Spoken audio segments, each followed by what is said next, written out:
And so going back to the money and tax saving strategies, I'm going to go over two concepts in particular that work very well for me. And I got about 7,000 clients that do what I'm talking about, so I'm able to see it on a daily basis.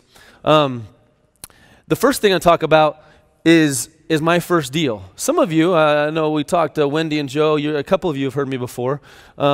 My first deal was a condo in that 6-month period where I found the property, and I convinced, I'll use the words of a gentleman to give me a loan from his IRA. You guys are with me, right? From his IRA to fund 100% of my purchase and rehab.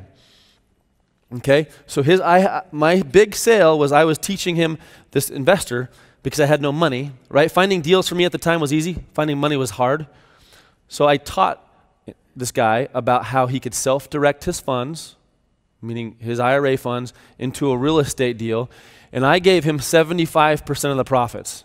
I said, I found the property, I'm going to rehab it, I'm going to flip it, I'm going to do all the brain damage you guys, a lot of you are familiar with, and I was going to keep 25%. And I know a lot of you are like, oh my gosh, you paid them too much. In fact, we talked about that, right? Wendy, you're like, our first deal was 50-50. I thought I was giving him too much. I gave him 75%. When the deal is all said and done, I got a check for $4,000 after 3 months, right? $4,000. He got $12,000. And so a lot of things went through my head there. Was that a good deal for me? I know it was for him. That was my first example of a deal.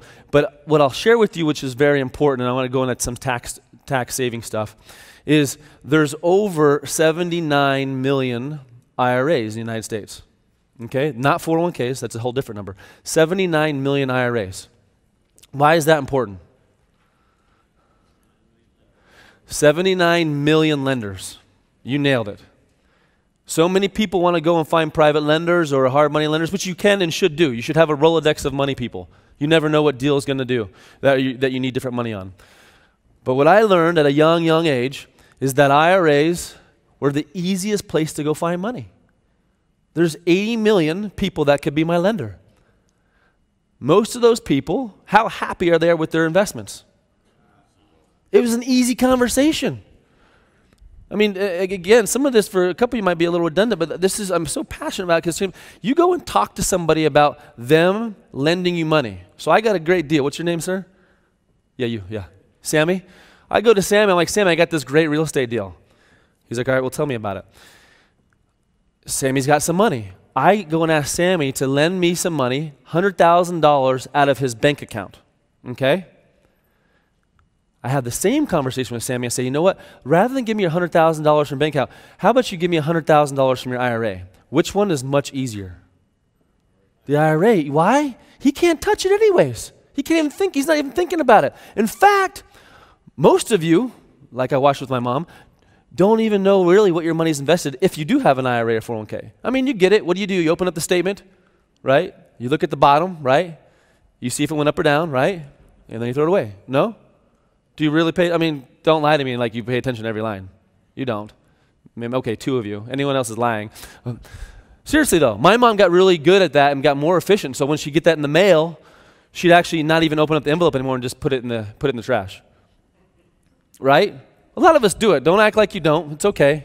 I still sometimes do it, and I got some financial accounts. But I share that with you because most people are not paying attention to the retirement funds, don't understand it, are frustrated with it, don't like the returns. So why not go and focus on something that's very easy for someone to actually understand? Real estate, take away the pain of dealing with other financial advisors and those rate of returns. What's also great about trying to leverage somebody else's retirement account, when I say leverage, borrow, is you call the terms. Think about it. When you go to a hard money lender or a private lender, who calls the terms? They do. You don't. They're going to look at your deal, they're going to research it, and they're going to say, okay, we're going to charge you whatever, 10 and 2, 10 and 20, 10 and 5, whatever the case is. They're going to tell you and you accept it or not.